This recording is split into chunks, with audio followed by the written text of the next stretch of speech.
like an empty tray with no stops and with no breaks. I lost myself in the rush. Your opium and pain, when too much is not enough. Everything is two-dimensional. It don't even matter where I go. I keep hitting walls and turning zones. I gotta let go.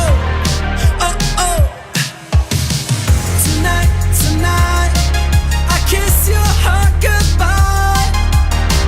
Tonight, tonight, oh.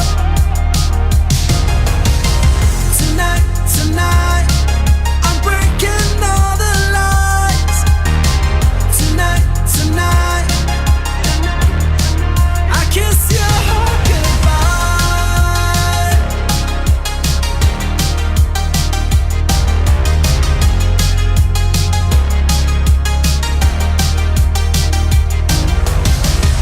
The city's wild, already drew.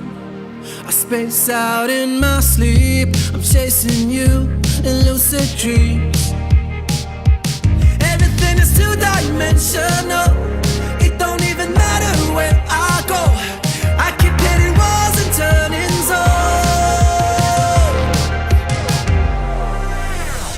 Tonight, tonight, I kiss your heart goodbye. Tonight, tonight, oh. Tonight, tonight, I'm breaking all the lies. Tonight, tonight, I kiss your heart goodbye.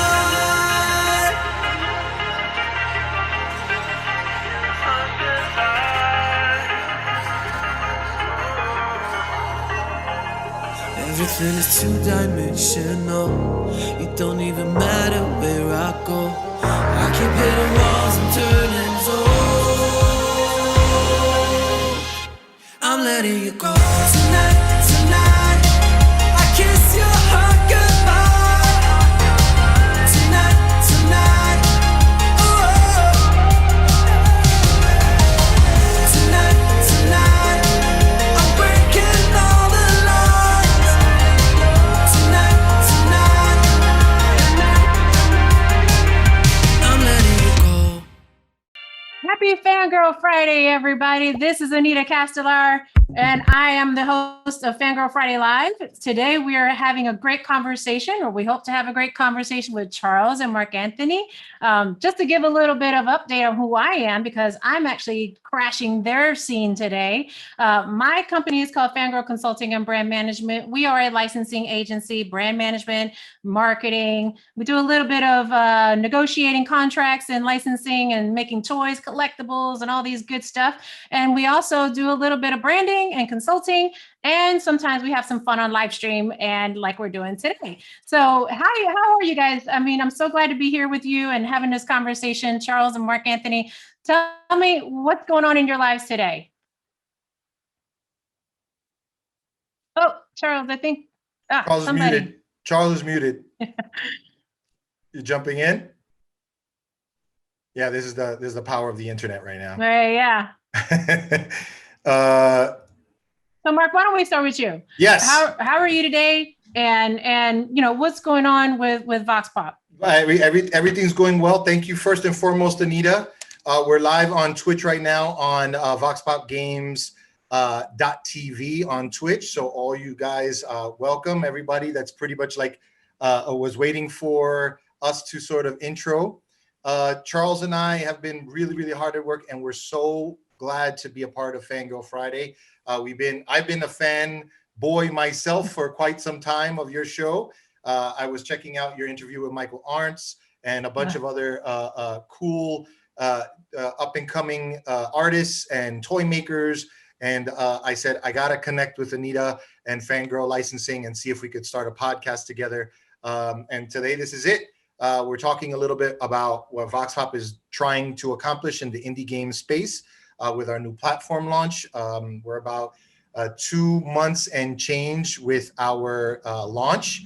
Our platform launch officially went live on January 21st of this year. Is Charles, are you back? Yeah, I'm Charles Yu. Me and Marc, we're the founding partners of VoxPop, and while Marc's handling the socials and the biz dev, I'm trying to make sure that all the development happens on time, that development priorities are being met, and now we're gonna build this platform to be the best that it can be. Awesome. Well, I'm proud of what we are. Oh, no, please. You should be proud. I'm Go proud ahead. of what we've been able to accomplish with a small team and limited resources. Is all I was gonna say. No, and that's not all you. That's a really important thing to say because it's really difficult to start a new enterprise, and when the team comes together and you do great things in a short amount of time, that's a lot to accomplish, and you should be proud. So the way we always handle FanGirl Friday Live is that we kind of throw it back. We go back to the origin stories of each person, and the origin stories usually don't happen last month or last year. They usually happen kind of in our teenage years or formative years, and I like to talk about people's fandoms because I feel like that informs who we are today and how we approach things, even if it is our business. So who wants to answer first? But Charles, let's go with you because you got to chime in at the last second there. So let's talk about what were you a fan of as a kid, and how did that influence your thinking about what you wanted to do for your career? Oh, man, my biggest and longest enduring fandom is the Elder Scrolls. Yeah. I've always been big into the Elder Scrolls. I'm a huge Elder Scrolls lore junkie. Okay, Did you collect so stuff too? my first PC game ever was Oblivion. Okay. And well, besides my first desktop PC game was Oblivion. I played RuneScape before that. I don't know how seriously I played RuneScape, to be honest. It's just like all my friends were doing it. I loved Oblivion. Sorry, broad topic. For an anecdote, I remember that when I first played it. Yeah, no, but we can be fans about a lot of things. So that it is a broad topic, but it kind of, I think it's a good way to start. You know what I mean? Like it kind of gets a little bit of a human perspective of who we are, and we're not just these suits. Well, Exactly. We're never going to be a suit in these shirts, but we're just not suits in this business. I don't fit in my suit anymore because of the COVID diet. That's a whole different Zoom. Go ahead. My experiences with the fandom haven't been universally positive. Pre-Skyrim, if you jumped on as an Oblivion fan and you wanted to look back at Morrowind, which was the previous game in the series, the fandom would rip you to shreds for jumping on at Oblivion first. Morrowind fans were some of the least helpful people that I've ever played with on the internet. But it's been like 12 years. I think everyone's grown out of it. Well, you're still doing your ESO dailies. Actually, no, I stopped doing my dailies about 3 weeks back just because it's been, but I'm playing Elder Scrolls Online these days, or I was anyway. Prior to starting a company, I'm sure, huh? yeah. I haven't been able to seriously play in a while, but prior to last month, before, prior to launch, really, I would still log on every day to just do the dailies and then log back out, but haven't really had the most time to do that. While I don't know that the Elder Scrolls necessarily directly influenced my career, I think being introduced to this franchise really started me thinking about games in a much more different way than I had before. A lot of the games that I was used to playing prior to playing Oblivion were, and I say this in the most loving way possible, much more polished than Bethesda games. Look, see, in Oblivion, so much right? love to Bethesda because I have no people there. So in Oblivion, right? When I first started playing, I couldn't figure out how to drop things out of my inventory because nobody tells you how to drop things out of your inventory. You have to, oh crap! It's like Control-Shift-Click. No, it's like Control-Shift-Right-Click to get things out of your inventory, which makes no sense. Yeah. And so what would always happen is in the tutorial section where you're going through the Imperial City prison, and the Emperor gets murdered or whatever, and then you have to get out of the sewers. I would always get over encumbered before leaving the sewers. I couldn't figure out how to drop anything out of my inventory. So for like the first 8 hours that I played Oblivion, the only thing that I could figure out how to do was like 100% sure that I didn't throw anything out of my inventory, and then I would have to just wait until the tutorial is done, and then I could only figure out how to get rid of things by selling them to merchants.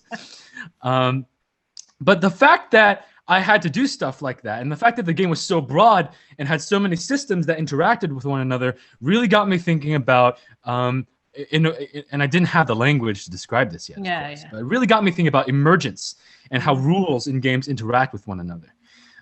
Elder Scrolls games, arguably until Skyrim, right, really take inspiration from a genre that you might call immersive sims. They're games where you have procedural rules that govern a lot of actors' behaviors, and a lot of the actors have the same procedural rules as the player. And because of this, there are various ways you can figure out how to exploit the system. So for example, a very simple example is if you're carrying too much stuff and you go over your weight limit, you can't move. But same thing with NPCs, and you can exploit that by, for example, lowering their strength to 0, and now they can't carry anything, and now they're stuck in place and they can't do anything because they've run out of inventory space.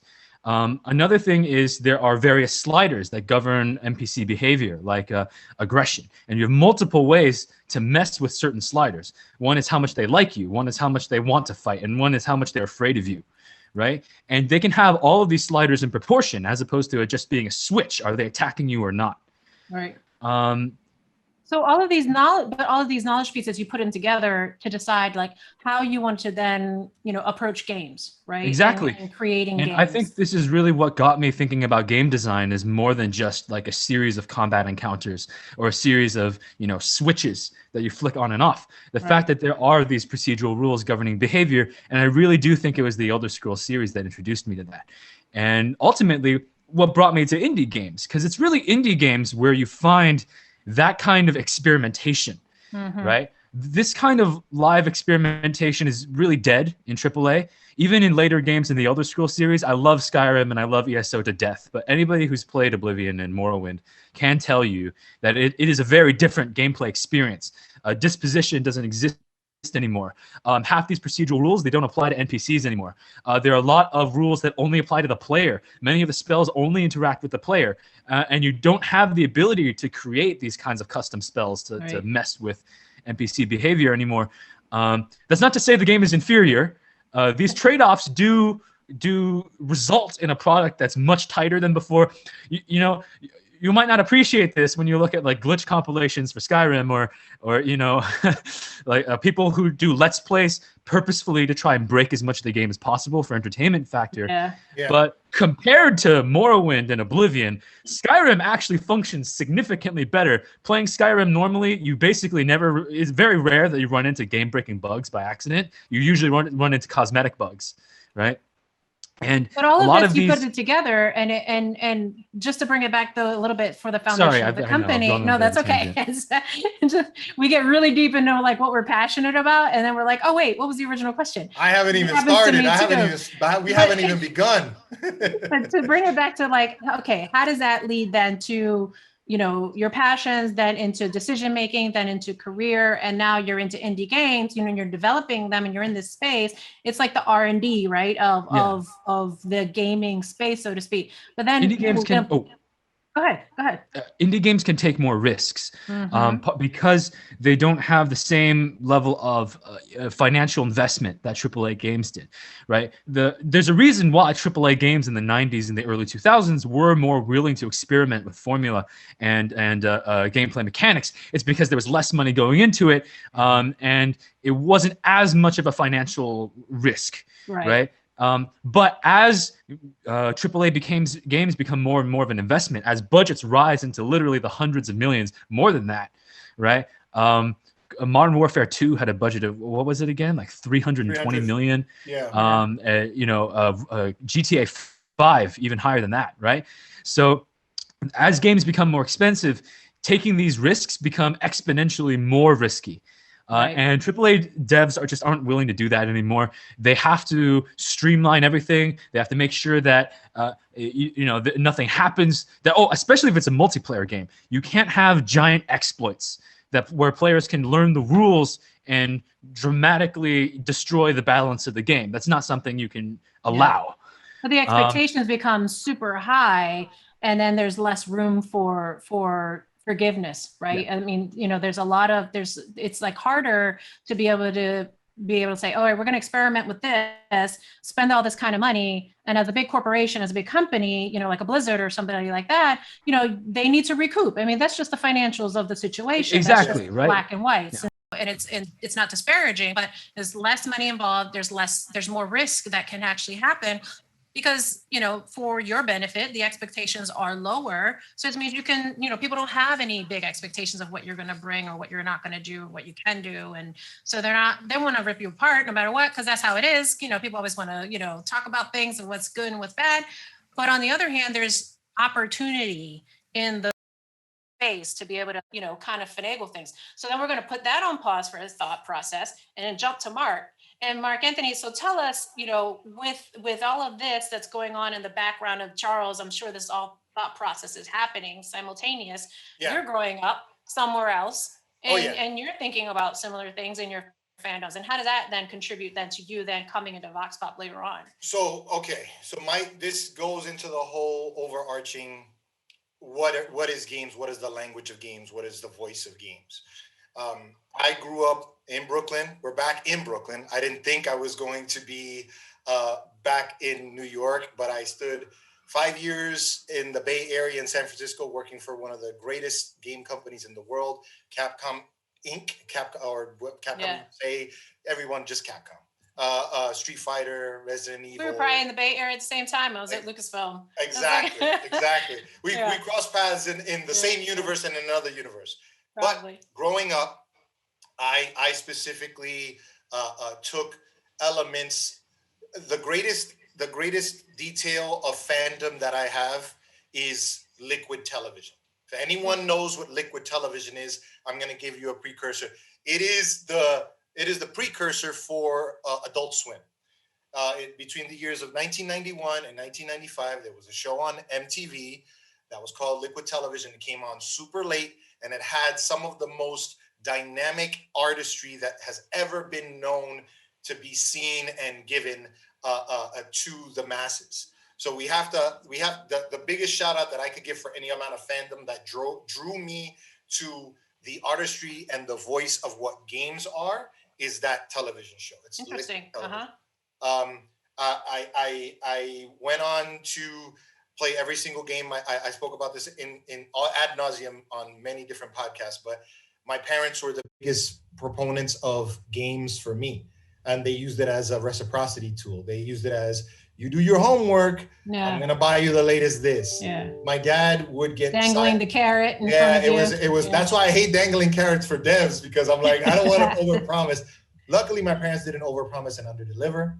But for me, it's always been about, if I will complete checklist items in my life, I will get the latest game to complete additional tasks and additional adventures. That brings me to going to college. I studied C++, C#, all this like crazy game development tools to possibly become a game developer myself.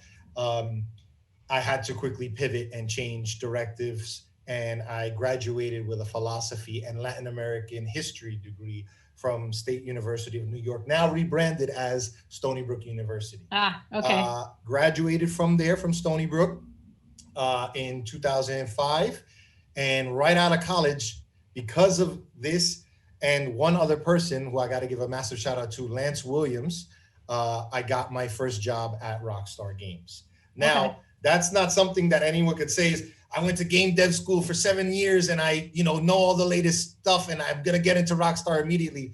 That's not how any big tier publisher scouts people. Well, that's a lot of career paths though. Like you never go to school thinking, well, I shouldn't say never. There's a lot of times you don't go to school thinking you're going to end up in a specific place.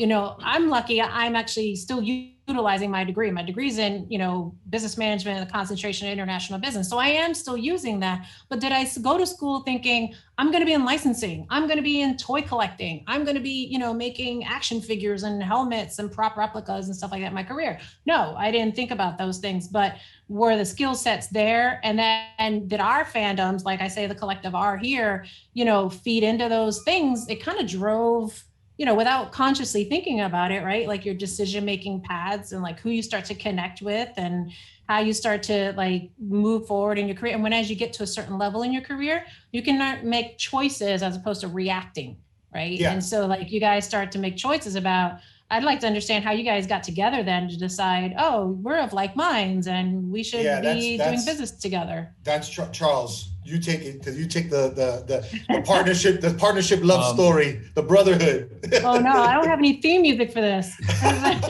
You got to put it in the post-production. Yeah. Damn, Where's Marc's my heart thing is way emoji? more organized than me. Anyways, when I went to college, and as you might have picked up, I'm a bit younger than Marc.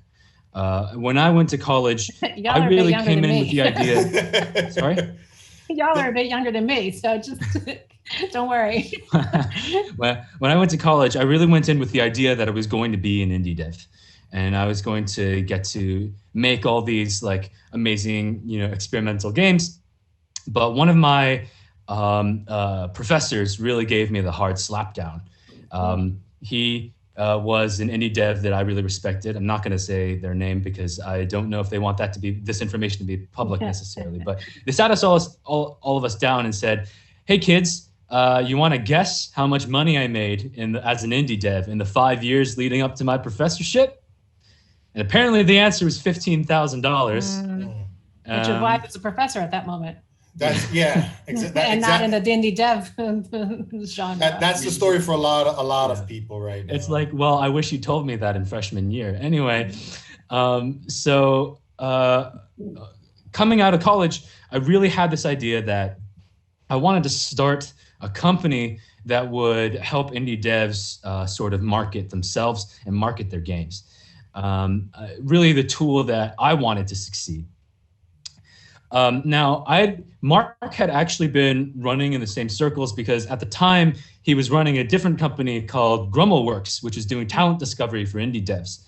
And so we'd actually connected on LinkedIn and probably sort of met in passing in some like local like game jams and events and stuff, right? Conferences or something. Yeah, the circles are very small when you think about it. It's like 6 degrees. It's really like 2 degrees from some direction. Yeah. Marc actually was also connected with one of my professors who was serving as an advisor in the early days, Professor Eric Zimmerman. So one more thing linking us. But I didn't really reach out to Marc formally until I had gotten a job at a venture capitalist firm. So I got a job at a VC firm called Danhua Venture Capital. And the whole reason I was there was I wanted sort of an inside scoop on how entrepreneurs fundraise at a venture capital firm so that I could hopefully raise some money to start VoxPop. And that's when I reached out to Marc and we started talking about a partnership. And after that, here we are.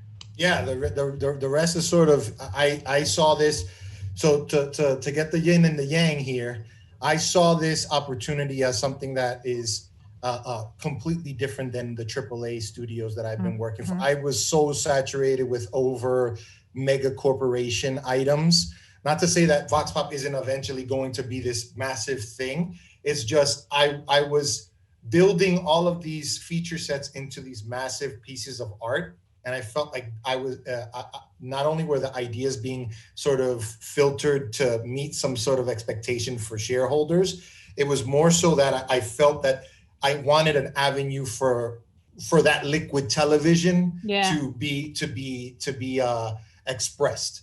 And I feel that the library of games that we have are carefully curated through Charles, myself, Holly Welch, our social media manager, Alicia, our engineering team, and every single member of our community has a fingerprint in the curation of the style, the type of artistry, the voice of our games for our platform. So that's something that I was like immediately like, I have to partner with Charles. I need to make sure I need to make another like checklist item, another achievement in my feather in the cap of my career. That's and really great. this is the most fun I've had. Everyone wants to be like, yeah, I have the most fun working on GTA. I have the most fun working on Resident Evil or Dead Rising. Working on VoxPop stuff, this is no cap, no lies, no deceit.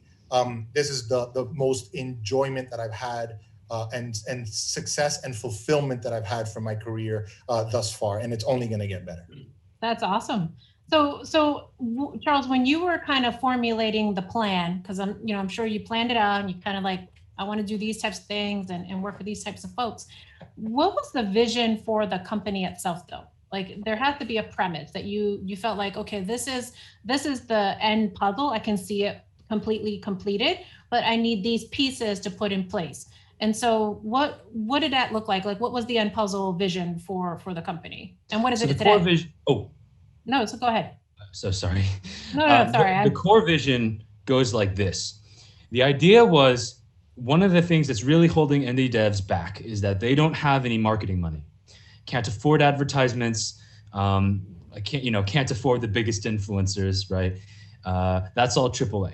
So how do you compete, right? Well, I wanted to create a way where indie devs could leverage some of their future income and promise that to people to get some like playtime in advertising, right? There's a lot of problems with trying to do that on an individual basis. If I went to a streamer and said, hey, listen, whatever, if you play my game, any sales you generate from me, I'll give you a percentage, right? A couple problems. A, if you're the streamer, you gotta trust that this dev isn't gonna stiff you, like he's actually gonna pay you what you deserve, right? And if you're the dev, you got to figure out how many sales you're getting from this advertising partnership, and you got to have the accounting skill necessary to figure out how much you owe every single streamer you're working with, and then you got to distribute it, which itself might be a time-consuming process as well, depending on which countries for the accounting purposes and stuff. Yeah. So there's a lot of issues with trying to do a partnership like this on an individual basis. And what VoxPop really is at its very bare bones core, and we have other things that surround this, but at its core, we are the service that automates this process.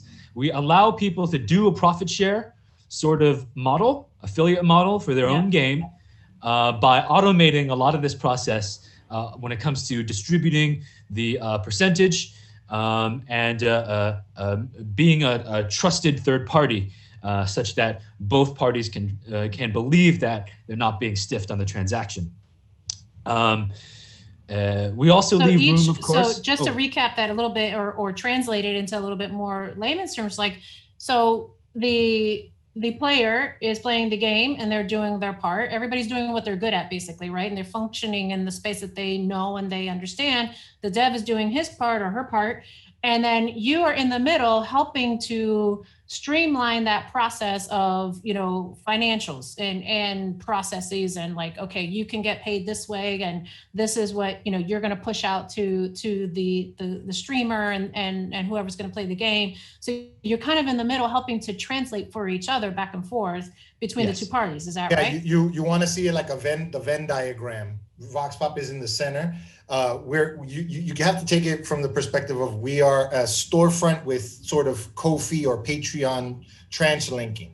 So if you say I'm a every streamer, or I'm a starter streamer, or I'm not even a streamer, everyone is posed to generate income for themselves in real world dollars by buying, by sharing, by recommending, and by advertising the games that are on our store. That's unheard of in any other storefront. Yeah, I haven't heard that. You can't see it. Well, you're hearing it here first. That's why I'm here. That's why I'm here with you guys. Because every game has a default percentage, you don't need any specific deal with the developer to engage in this kind of system. If you're generating sales, you get a percentage. Of course, if you want to talk with a developer one-on-one and make a more specific deal, you can. And we're building our user directory to allow for this kind of direct negotiation. Like free-flowing discussions and such. Yeah, so that way, both big influencers and micro-influencers who maybe don't have the audience yet to be engaging people directly can still benefit from this system, right? There was a lot of kickback about this, but like, oh, you guys are gonna have a whole bunch of micro guys with like 2 or 3 followers or 6 or 7 viewers. But like the turnaround for that is that most of the smaller streamers that are starting out, we've helped at least 10 of them get to affiliateship status on Twitch. That's one thing, just by using our tools. Just by saying, hey, I'm going live. I don't even need to play a VoxPop game, but I'm going live using the system and I'm a VoxPop affiliate, or I want to become a VoxPop affiliate or a sponsored streamer. They are using this sort of environment of support, of networking, of live streaming, and of developer interaction to basically allow themselves to boost their own brand. Okay. We want to boost brands. We want if there's 1 million micro influencers, everyone is going to trounce you're not PewDiePie, you're not Ninja, you're not the big names. Right. Same thing with the AAA studios. You're not Activision, you're not you're not Rockstar, you're not Steam, you're not this. There are so many more micro influencers and people that are more faithful and very influential to these streamers that invest in these sort of influencers in their TikToks, in their YouTube streams, that allow them to increase their brand awareness. VoxPop is, if anything, we're a vocal tool. It's in the word. VoxPop is voice of the people, Vox Populi. That's Charles's idea and Charles's dream.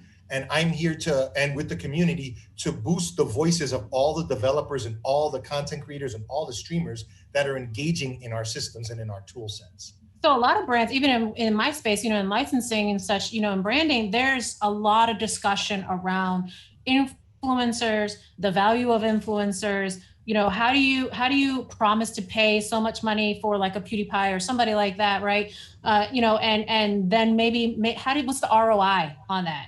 Because everybody has to obviously, get their financials in order and understand what it is that they're investing in, and then what is the return on that for their brand or for sales. And usually that's how we judge in my space. That's how we judge success, is the increase of sales. Did this generate enough dollars and what have you? Or if you're just doing a complete marketing spend, then you're like, all right, well, this is a sunken cost. I know I'm not going to probably really generate a lot of money, but I'm going to generate a lot of brand awareness, right? And so it sounds like what you guys are doing are facilitating a lot of that. And there's a lot of discussions happening around micro influencers and actually how they're better to utilize than the larger macro influencers, because they do have a very loyal following. And like you said, you got 1,000 micro influencers impacting 5,000 people each. That's a lot of people. It does accumulate. So as you said, micro influencers tend to have a higher rate of engagement than I've never actually heard the term macro influencer before, but it makes sense. Than macro influencers, right? I might have just made that up. I'm not sure. Just make sure you trademark that, Anita. Make sure you trademark that. I've got the live stream to prove it. Well, what's the other reason why micro influencers are sort of ideal for a model like ours is, like I said, our model does not necessarily require any specific deal or contract to take advantage of. So much like a Ko-fi link, somebody can leave a link to their VoxPop, say, buy from here to support me. A couple of the streamers that we've talked with, like Blade, have attested to the fact that if you just ask your audience to donate, a whole lot of people are going to choose not to donate. But if you just ask them to buy a thing to support you, you'll actually engage dozens of times more people, because they're more willing to buy a thing to get something in return, right? So that was it's transactional. It's transactional. You have to So for VoxPop, right?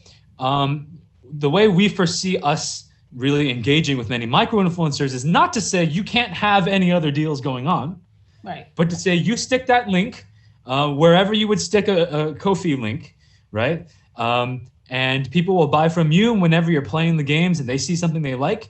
And if somebody else sponsors you, you can still have that link kicking around right there, wherever you would have a Ko-fi link, right? And then when you're between deals, you can start advertising it full front again, right? Right.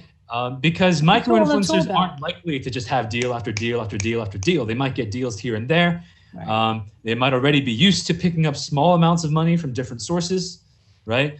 VoxPop is just one additional revenue stream that can help keep you afloat when you're between big deals, even if you're the kind of streamer that does get big deals. So it's another tool in the tool belt for those people who are trying to get themselves to the next level if you're a streamer. Exactly. But what about then on the dev side? Like, how do you curate the companies you're working with? How do you curate the games? Let's talk about some of that and the content, because you can talk about wrappings all day, but if your content, your storytelling, your product itself at its core is not good, then it doesn't matter. It's always garbage what you're talking about. So, what is it that you're curating? How do you go about it? What are the stories and the games that you're talking about and that you're connecting with streamers? So who wants to take that one?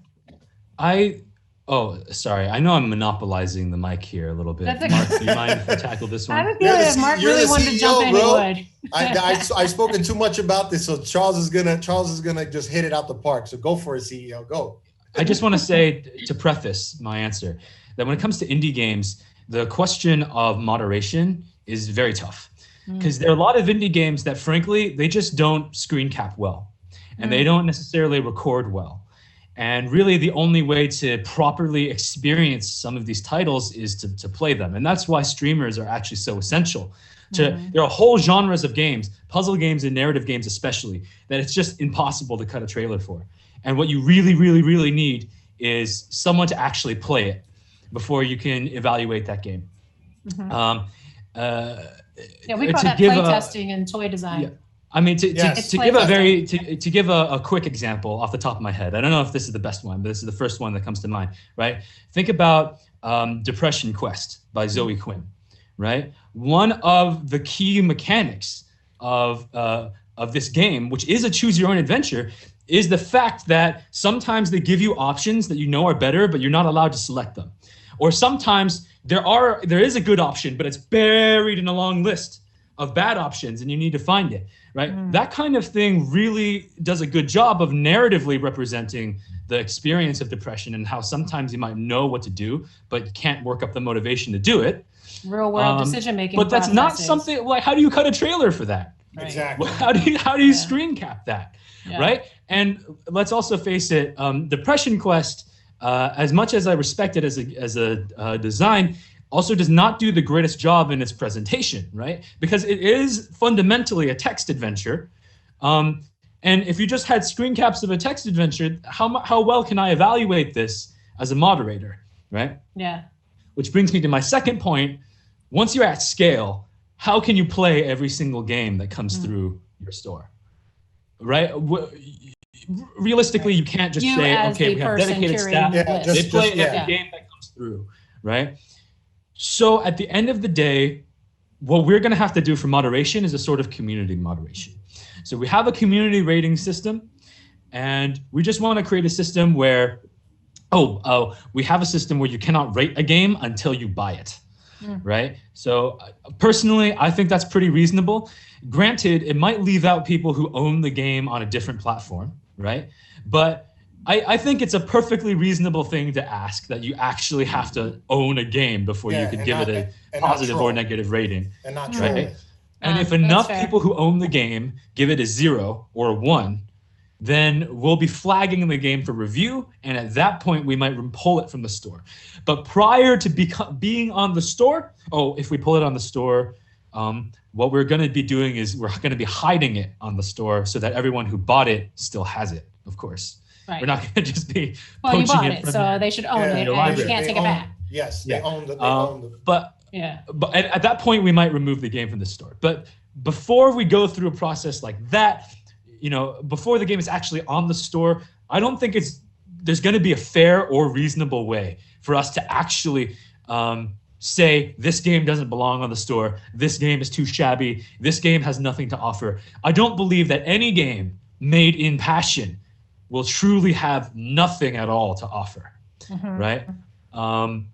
There may be areas of improvement, and they could take feedback and kind of retweak and keep tweaking the storytelling and the gameplay. but it's not that it doesn't have anything to offer outright. No, It probably just needs to chip away at the rough edges. What I think Marc might want to say though is that currently, yes, at our stage right now, the store is small enough that we actually have played every single game that's on the store. I have too many times. But then that's where the streamers come in, though, right? I mean, maybe I don't know if this is your process, but maybe the process is or could be that you have basically a back of house testing before it actually goes live on the store. And that's where this network of micro influencers can come in as well, where they're kind of testing that out.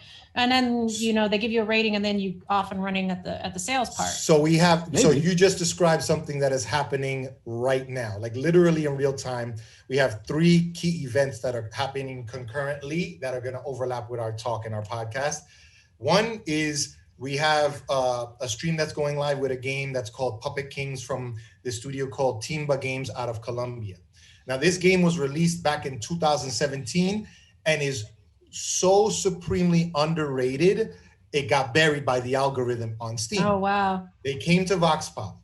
VoxPop streamers have been pumping so much new blood and new energy into this title that the developer themselves are retooling all of the gameplay aspects, the new features, adding new updates. We just pushed a new live update because streamers were like, we got to get this fixed. The dev saw all the streams, started supporting all of the streams from their Twitch, and Timba Games is now revitalized as an entity for game development to now have a future through sales through VoxPop, through initiation of recommendations through VoxPop, and through ratings from VoxPop. They're on our featured page right now for the past week and a half. Secondarily, and I think Charles is going to cover this a little bit more, we have user events. So let's say under the instance that Charles stated that the game is sort of dead, even on our store, and it doesn't have a market.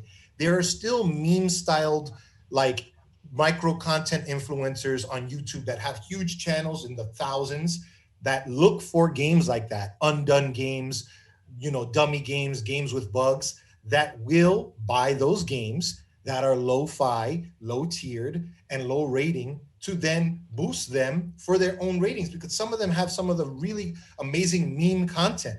So why would we stunt the voice of these game devs that worked really, really hard or are just starting from scratch? Yeah. The renaissance that is occurring right now because of COVID is now there is no more games being created in the history of mankind than right now across the globe. So we have to take that from the perspective that there are going to be so many voices and so much artistry being created that there needs to be a store like VoxPop to raise up these other games. We have high-tier, mid-tier published games from Rogue and from 1C Entertainment and from Rocket Ride Games. We have triple-I style games. We have lo-fi games. We have garage dev games. We have Atari style games. We have Nintendo style. We have the gamut. So the curation is there, but the community is going to have to curate a little bit further for us because that's how it is. So like edge cases, for example, like Unity shovelware asset swap kind of games, right? Those we're going to have to evaluate on a case-by-case basis. There's just no procedural rule that we can create that would filter out 100% of these cases and not catch, some honest developers in the crossfire who maybe just don't have the resources or skills necessary to create games with higher graphical fidelity, for example, right? But all of these tactics, you put them together and they're creating a community, right? You're creating a VoxPop community across genre of games, across skill level, across, whether it be AAA or not style AAA, but I think it's a tactic too, which is interesting for your future growth. I mean, like we were talking offline a little bit while ago where you guys launched officially, January, but yet your social media has blown up in just a short amount of time. I mean, that's a pretty good success factor in seeing how people are reacting and engaging to the tactics that you're employing, right? Anybody want to talk about that one? We didn't know where you were going with that one. That's all a testament to Holly. Holly is the backbone of a majority. I mean, it goes through Charles's eyes and my approvals and our executive chair, Dr. Marc. It goes through all of us. We're all artists and we all have opinions. So we're the consumers before the consumers. We're the QA before the QA. So we want to make sure that, yes, we have over a million from last year's, over a million impression across 10 different social media channels. That's your core Twitch, Twitter, Instagram, Facebook, yada, yada. Right. TikTok is blowing up now. So we are talk about micro influencers, man. Yeah. TikTok is like everyday man is every micro influencer. Oh, exactly. And what's to say that a stream from one of our affiliates like Lil Fella or Drew the Dude or somebody that is pretty much pumping content out on a consistent basis is not going to be unnoticed. Mm-hmm. And we want to put shine and light on those devs, on those content creators, that if we could use our 10K to get another 10K for another person, and that person is in some way tied to our efforts as a platform, as a client, to get the tools to as many people as possible, then we're all going to benefit. Like, right. I could say we have X amount of users and we have a positive trajectory, but right now the tool sets are a little too soon. Yeah. We just got out of closed beta into open. So pandemic pushed us back a month. We were supposed to launch on 4/20. We launched on 5/5 of 2020. That was Cinco de Mayo. We went to closed beta to open in July. That was another month delay because we couldn't get through to we couldn't get through to PayPal. There was, all the lines were shut down. Yeah, everybody wasn't talking. The world was stopped talking on e-commerce. So the partners that we have that were loyal to us, like Stripe, like AWS, they have been there for us from the jump. And all of our community members have been there from the jump. Lil Fella is our community mod. They're setting up, we just now signed a partnership agreement with a bunch of new streamers to become sponsored streamers. And we have a collaboration with Immense Esports to have the very first, in my knowledge, the very first competitive indie esports team on earth. Wow, that's great. So we don't even know if there's another one. Let them shine, because I want our team to fight against their team on one of the games on our storefront. So if we're gonna go ahead and say we're the first platform in existence in Brooklyn, New York, to be founded to sell games, to sell streamers, to sell content from Brooklyn, New York. We have a secondary a check mark for saying we got 10K on Twitter, blah, blah, blah, whatever. We're not blue checked yet. Thirdly, we have a first esports competitive indie team. Those three things, I don't need to have followership for. I need usership, and I need people to say that we are looking beyond what is current and contemporary, and we're using this platform to try and have as many people have as much fun with weird, odd, liquid television style games. That's what I want. So I'm going to pause you right there. We do have a question from the chat. Drew the Dude, thank you for submitting that. Competitive indie. It's a new kind of phrase that we're coining here as well. I mean, not as prevalent to be used. So if you could kind of go into that thought process a little bit, what is it that you're using it for to mean, that phrase? And then what is the vision of going forward, and how are you going to bring that to life? So we have been sort of flirting with the men's esports for the past year or so now. Many of our sponsored streamers and affiliate streamers came through their ranks. They do like competitive gaming for Call of Duty, Fortnite, Valorant, all the bigger stream games. But what we're doing now with our competitive esports league or esports team is we are serving the titles that would have the most benefit from usership and followership and purchases to then create new ways of competing tournament style. There's three examples I want to give everyone. One, today there's our first esports competitive event occurring that is taking place between 4 of our competitive streamers on the Immense group. They are playing this game called Knockout Party. It's a weird meme style game where you just have to throw trash at one another. You're playing like a slinky guy, and you're running around, and it's a non-mature competitive esport game. It's made by two game devs out of Ukraine, the Toxic Studio. It's another one of these instances where it's a Unity style game, very low poly, very low fi. But we had our highest streams on Thanksgiving Day. It was like a Super Bowl, sort of like the day before Thanksgiving. So we had our highest stream for competitive gaming without having this new esports team occur the day before Thanksgiving. We also had our highest turnaround. It's one of our top selling games. It sells for $6 on our storefront.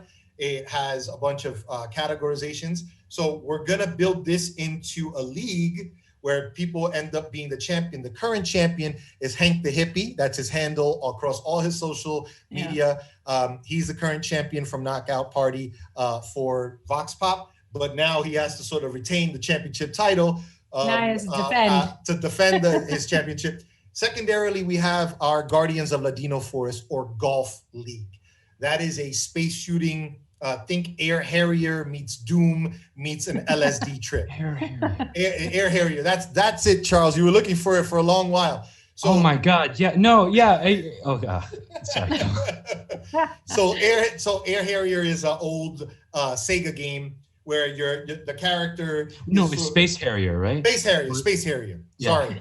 So the character is like floating on a plane, and you're shooting a bunch of things in the background. So golf, or Guardians of Ladino Forest, is our annual golf tournament, like the Masters. That's funny. We have the Open Invitational taking place on April Fool's Day this year. We're targeting 16 participants. Last year's tournament was the 2020 tournament. We had a cash prize of $20.20 in Vox coin. This year, we're going with a full sponsorship with Cash App. We are offering a $75 Cash App prize pool, real world money. So you don't have to necessarily buy VoxPop games, but this year's champion is gonna be able to pay some bills, buy a new Switch game, hopefully buy some games on VoxPop that they're enjoying. Their own VoxPop stimulus. Correct. We're boosting our streamers. We're boosting our devs through the stimulus. So that's to look out for that. Go ahead, Charles. And to give one last parting comment about the indie esports thing. I know people don't necessarily think independence when they think about esports. They think about games with crazy budgets like Overwatch and League of Legends and whatnot. Very showy. Mm-hmm. Yeah. But I think a lot of people forget that sometimes independent productions really do break through to mainstream consensus in a way that people don't necessarily expect. I mean, prior to their acquisition by Epic, right? Psyonix, who they made Rocket League, right? Mm-hmm. They were like a AAA indie studio, basically, right? And indie like productions. Underground kind of movement, and everybody's like just word of mouth kind of. Did you play this game? Did you play this game? And a lot of some independent productions like Slop City and it's like a Smash inspired platform fighter, Rivals of Aether, right? Both have their own genuinely competitive communities around them as well, right? So I think that the idea of indie games breaking through to their own competitive community is not as ridiculous as some people might imagine it to be on the surface of things. Well, everything that was. I mean, if we go back far enough, we can say League of Legends was an indie game. Yeah. Well, I think, just to kind of start putting the capstone on all of this, it's like everything was an idea at some point. It was an independent kernel of a thought, right? Somewhere along the line. And whether it got, seeded and planted in a very large corporation and had the resources to grow, in that respect, that makes the difference between whether it's a AAA or a III, but eventually you never know where those AAA games will come from, where, now Psyonix is part of this larger organization and how big Rocket League could be and any other spinoff that goes from there. It really just comes down to resources in the grand scheme of things, not whether the item is good or bad quality, right? And or the idea is good or bad quality. It's really about what kind of resources can be put into it at the time that can make it bigger or better than what it could be at that moment. So, I think that's the same thing as for you guys. Like, I'd be interested to see in, 6 months time, a year's time, kind of where you guys are and where, your seeds are being planted and how big your little tree is growing. But I'm excited to see and watch along. And, we connected just kind of, randomly and independently, but I'm happy to keep in contact with you guys and have you come back on and, we can chit chat some more in the future and talk more about fandoms and who knows about streamers. And if you guys will be talking about licensing at that point or what have you. So, I mean, let's keep in contact. We have merch ideas. We have merch ideas. Oh boy. I see the thought process. I'm already rocking merch right here. So I love it. That's our merch right there. Those are our this is Charles. This is Elise, this is Holly, and this is me in the lower corner right here. So we have merch out the yin yang, but it's more like coming from Rockstar and Capcom. We spoke offline, Anita. They're kings of licensing. Yeah. So we have those, but we don't want to be this kind of studio where we're creating merch before we have the idea of already created. We need to shift the paradigm in the section of I want you, Anita, to come in 6 months and say the biggest game that I heard, because this is the example. Nobody heard of Among Us. Among Us was a 3-year-old game.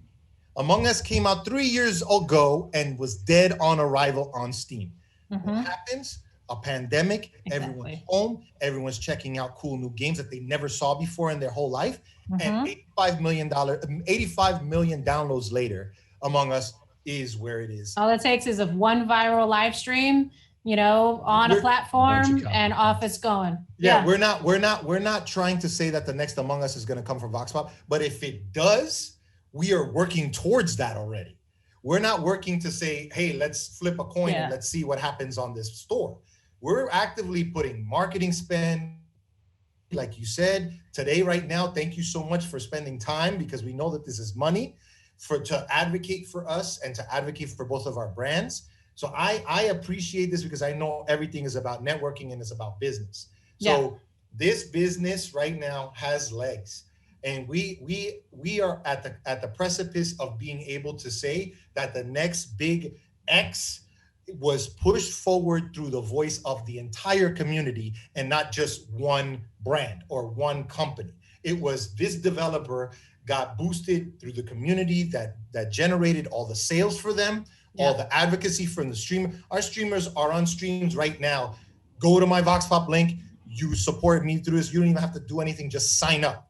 That's how fandom grows. That's how that's how it all grows, right? You guys are kind of in that mix and I'm in that mix, but we're in different pools, but in the giant, ocean of, being in communities, being in fandom, sharing stories, sharing our experiences, kind of coming along with our communities as well. And you guys have a supportive community and it's great. I can see it on social media and they're really rooting for you. And this was great to have some time with you guys as well and learn a little bit more about, indie development and what does it take and, what's the heavy lifting that's happening there. So keep in touch. Charles and Marc Anthony, thank you so much again for spending time with us on Fangirl Friday Live. Like, this is going to be great for our community to see that as well. Hopefully somebody will see you and you'll blow up from there. You'll be the next Psyonix, right? And so I'm looking forward to that. And having said, I was there at the beginning. So I'm happy to have this time with you guys and thank you for spending it with me as well. So everybody else, I'm Anita Castelar. I'm Fangirl Friday. This is our Fangirl Friday live show. Catch us on Instagram and YouTube. The replay will definitely be on YouTube and the cleaned up version. We're on Facebook, LinkedIn. You'll find us everywhere. But thanks again. Happy Fangirl Friday, everybody. And thanks for spending the time with us. And we'll be back next week with another installment. Bye, everybody. Thank you, everyone. Take care. Thank you. Thank you.